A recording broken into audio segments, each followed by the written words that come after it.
Hello everyone, welcome back and welcome to my channel Study with RT।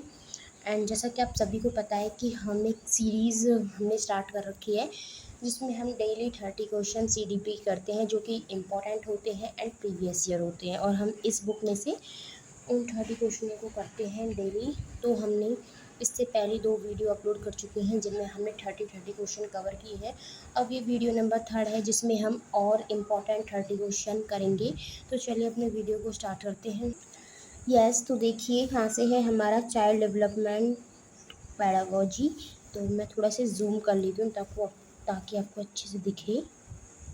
हाँ, अब ठीक है, अब आपको स्क्रीन पे अच्छे से दिखेगा। तो चलिए स्टार्ट करते हैं। निम्नलिखित में से कौन सा स्थूलगामक कौशल का उदाहरण है? तो यहाँ पे आपको ये 4 ऑप्शन दिए हैं जिसमें से आपको बताना है कि स्थूलगामक कौशल। तो यहाँ पे आपको 4 ऑप्शन दिए हुए हैं जिसमें से आपको बताना है कि स्थूलगामक कौशल का उदाहरण कौन सा है, यानी ग्रॉस मोटर स्किल्स। तो जब मैंने आपको डेवलपमेंट बताया था, नहीं फिजिकल डेवलपमेंट हमने किया था अपना थ्योरी क्लासेस में, तो मैंने आपको बताया था कि फाइन मोटर स्किल और ग्रॉस मोटर स्किल 2 टाइप की आपकी स्किल्स होती है। जिसमें ग्रॉस मोटर स्किल्स होती है जो आपकी स्थूलगतिक कौशल विकास होती है, जो आपकी बड़ी मांसपेशियाँ होती है जैसे कि पैरों की मांसपेशियाँ, हाथों की मांसपेशियाँ। और फाइन मोटर स्किल्स वो होती हैं जिसमें आपकी सूक्ष्म यानी छोटी छोटी जो मांसपेशियाँ होती हैं वो विकसित होती है, जैसे कि आपकी हाथों की उंगलियों की हो गई, जिसमें आप लिखना, काजल लगाना, जो छोटे छोटे वर्क होते हैं उनके लिए जो आपकी मसल्स वर्क करती हैं वो फाइन मोटर स्किल्स होती हैं।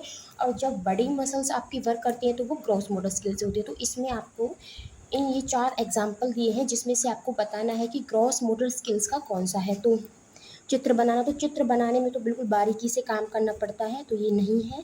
सुई पकड़ना, सुई पकड़ने में क्या है? तेज चलना, तो तेज चलना।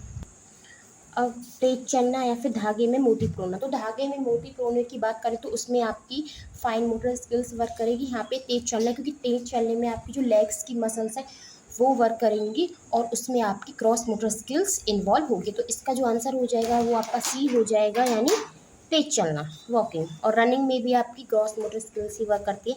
अब बात करते हैं proximo distals principle of development suggest the development process form, यानी जो विकास का अधोगामी सिद्धांत बताता है कि विकास किस ओर की तरफ बढ़ता है। जो आपका प्रॉक्सिमोडिस्टल होता है, यानी आपका यहाँ पे 2 टाइप का विकास होगा। एक तो प्रॉक्सिमोडिस्टल होगा जो कि केंद्र से विकेंद्रीकरण है, केंद्र से बाहर की तरफ।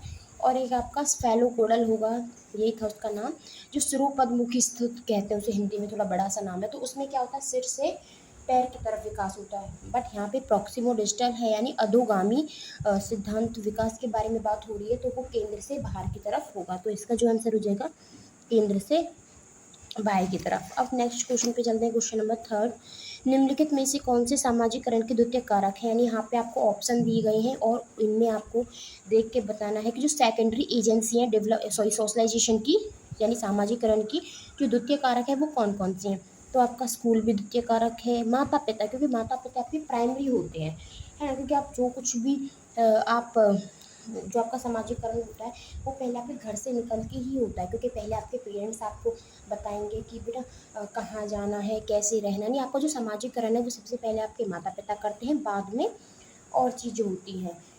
तो यहाँ पे फर्स्ट जो प्राइमरी एजेंसीज होती हैं सोशलाइजेशन की वो माता पिता हैं, और जो सेकेंडरी सोर्स हैं वो आपके विद्यालय, बुक्स और मीडिया हैं।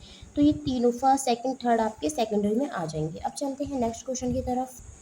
तो अब क्वेश्चन नंबर 4 की बात करते हैं कि जीन पियाजे संज्ञानात्मक विकास के सिद्धांत के अनुसार किस अवस्था में अधिकांश बच्चे सक्रियाओं पर क्रियाएं करने लगते हैं और उनमें परिकलनात्मक निगमनात्मक सोच विकसित हो जाती है। यानी जो हाइपोथेटिक डिडक्टिव थिंकिंग है वो कब डेवलपमेंट होती है? तो वो होती है आपकी फॉर्मल ऑपरेशनल स्टेज में। जब मैंने आपको जीन पियाजे का टॉपिक कराया था तो मैंने उन्हें आपको बताया था कि जो कॉग्निटिव डेवलपमेंट की जो थ्योरी थी वो जीन पियाजे ने दी थी, जिसमें उन्होंने 4 स्टेजेस बताई हैं। और 4 स्टेजेस को याद करने का जो फॉर्मूला था वो SPCF था, यानी sensory motor stage, pre conventional stage, pre operational stage, C से कॉन्क्रीट ऑपरेशनल स्टेज और एफ से फॉर्मल ऑपरेशनल स्टेज। तो यहाँ से F यानी फॉर्मल ऑपरेशनल स्टेज की बात हो रही है। जब बच्चा फॉर्मल ऑपरेशनल स्टेज में होता है तो उसमें हाइपोथेटिक डिडक्टिव थिंकिंग आ जाती है। अब बात करते हैं नेक्स्ट की तरफ। ये भी आपका जीन पियाजे से रिलेटेड ही है कि जीन पियाजे ने अधिगम की प्रक्रिया में किसे महत्व दिया है। तो इन्होंने रेडीनेस टू लर्न यानी सीखने के लिए तत्परता। जब आपने जीन पियाजे की थ्योरी पढ़ी होगी तो आपने उसमें ज़रूर पढ़ा होगा कि जो जीन पियाजे है वो अधिगम की प्रक्रिया में किसी को महत्व देते हैं, तो वो रेडीनेस टू लर्न यानी सीखने के लिए तत्परता को ज़्यादा महत्व देते हैं। यस, अब बात कर रहे हैं नेक्स्ट क्वेश्चन की। अमरजीत नियमों को, हाथों पर मत जाना, बातों पर जाना, हाथ थोड़े गंदे हो गए हैं, आज कुछ वर्क किया था।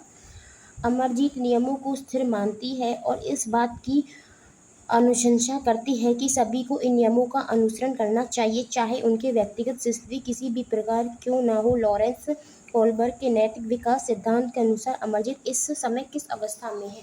यानी आपकी जो अमरजीत है, लड़की है, वो कहती है, अमरजीत नाम की लड़की है, वो कहती है जो रूल्स है वो रूल्स है, हमें उन्हें नहीं तोड़ना चाहिए, चाहे व्यक्ति की स्थिति कैसी भी हो, पर हमें रूल्स को नहीं तोड़ना चाहिए।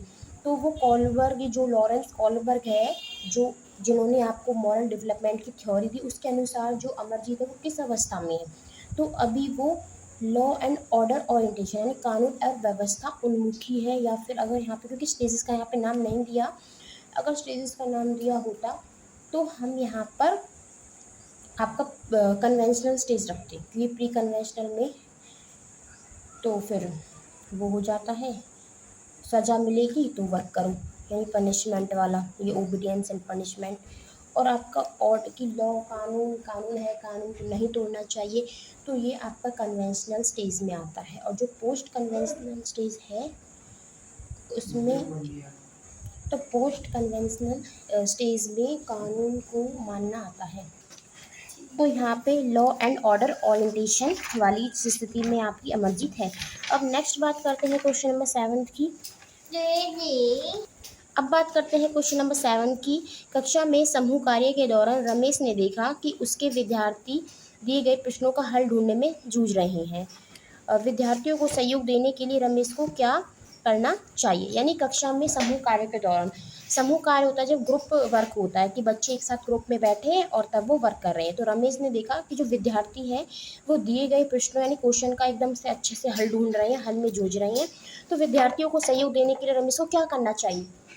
तो अब चलो पढ़ते हैं। उन्हें पुस्तक से उत्तर नकल करके लिखने के लिए कहना चाहिए। ये तो रॉन्ग बात है भाई, जब वो बच्चे ढूंढ रहे हैं प्रश्न को तो ऐसा थोड़ी ना कि रमेश को ये कहना चाहिए कि चलो मैं बताता हूँ, नकल करके उन्हें दे देते हैं। और कुछ भी है आपका, ये क्या लिखा है, उस प्रदत्त कार्य को छोड़कर अगले कार्य करने के लिए कहना चाहिए। उस वर्क को छोड़ दो, जिस क्वेश्चन का तुम हल ढूंढ रहे हो उस क्वेश्चन को छोड़ के नेक्स्ट क्वेश्चन की तरफ चलो, तो ऐसा भी नहीं करना चाहिए। सी है आपका, प्रश्नों से संबंधित संकेत देने चाहिए। हाँ भाई, जो प्रश्न कर रहे हैं ये तो ठीक सा लग रहा है कि भाई बच्चे जिस क्वेश्चन को ढूंढ रहे हैं उसके बारे में थोड़ा सा उन्हें क्ल्यू वगैरह दे दो, संकेत दे दो। नेक्स्ट डी है, अस्पष्ट निर्देश द्वारा प्रश्नों को जटिल बनाना चाहिए, यानी उन क्वेश्चनों को और जटिल बनाओ। तो ये आपका जो सी वाला है ये सही है कि प्रश्नों से संबंधित उन्हें थोड़े से संकेत देने चाहिए ताकि उनकी हेल्प हो क्वेश्चन को ढूंढने में। अब बात करते हैं नेक्स्ट क्वेश्चन की।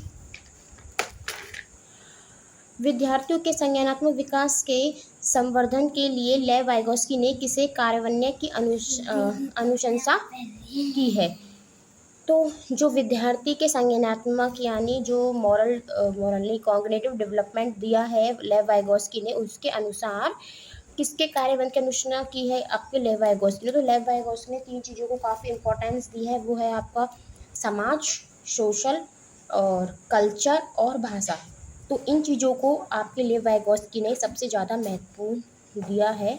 तो देखते हैं, इसमें आपकी सामाजिक पृथक्करण है, सांस्कृतिक उपकरणों का उपयोग है, कंठस्थीकरण है, यानी कंठस्थीकरण होते रोट मेमोराइजेशन यानी एकदम कंठस्थ याद करना, निष्क्रिय, तो जहाँ पे पैसे जो आ जाए वो तो आंसर आपका होने से रहा। तो इसमें आपका सांस्कृतिक है, क्योंकि कल्चर को भी तो उन्होंने टूल माना, 3 टूल्स माने उन्होंने, कल्चर टूल, सोशल टूल और लैंग्वेज टूल, लेव वाइगोस्की ने।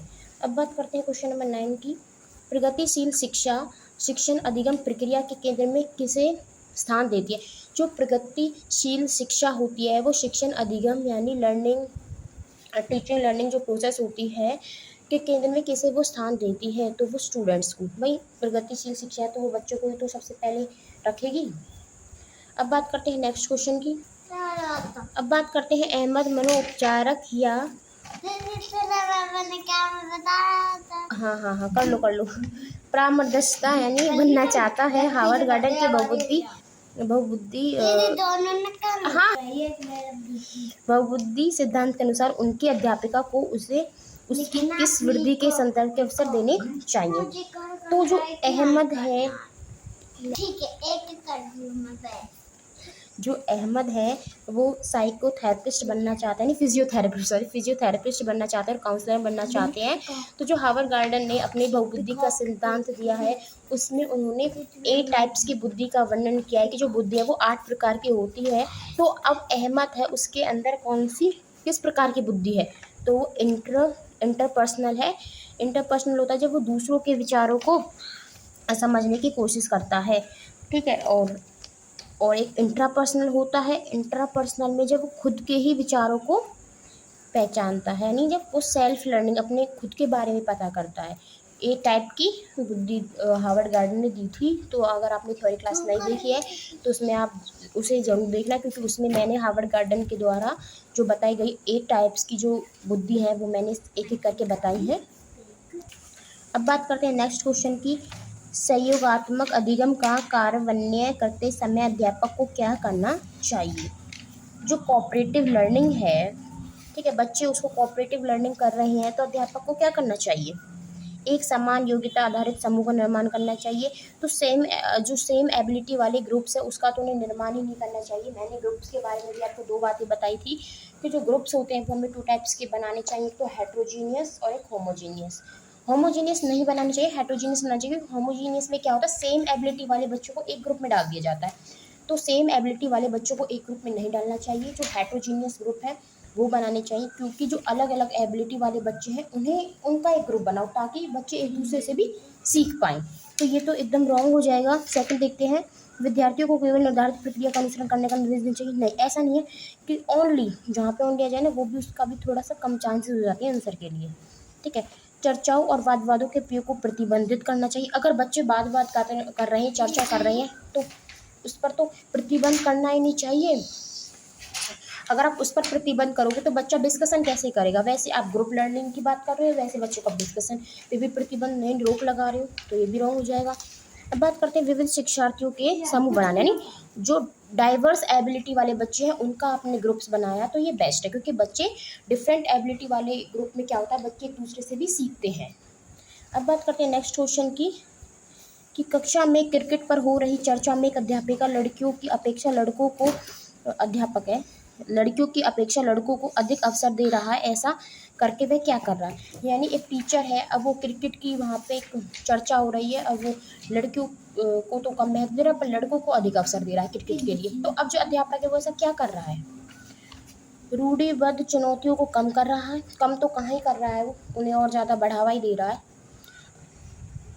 रूढ़िबद्धता क्या होती है, रूढ़िबद्धता एक कह सकते हूँ एक क्या एग्जांपल दूँ, जैसे कि जो स्टार्टिंग से ही चली आ रही हो, बहुत समय पहले से चली आ रही हो, अब हमने उसे अपने जीवन में उतार दिया है, तो वो रूढ़िबद्धता होती है कि लड़कियां मैथ में कमज़ोर होती हैं, लड़के नहीं होते, लड़कियां सिर्फ रसोई का काम कर सकती हैं, लड़के नहीं कर सकते। तो एक रूढ़िबद्धता है जो कि बहुत पहले से चलती आ रही है और उसे हमने अपने जीवन में उतार दिया और हम भी यही मानते हैं कि लड़कियां ही रसोई में काम करेंगे, लड़के नहीं करेंगे। तो ये एक स्टीरियोटाइप हो गया, रूढ़िबद्धता हो गई। तो ये चुनौतियों को कम तो कर ही नहीं रहा, पूर्वाग्रहों का पालन कर रहा है। ये थोड़ा ठीक है कि भाई जो स्टीरियो यानी रूढ़िबद्धता है उसका ही वो पालन कर रहा है। जेंडर समानता का अनुकरण कर रहा है, इक्वलिटी तो कहीं से वो दे ही नहीं रहा।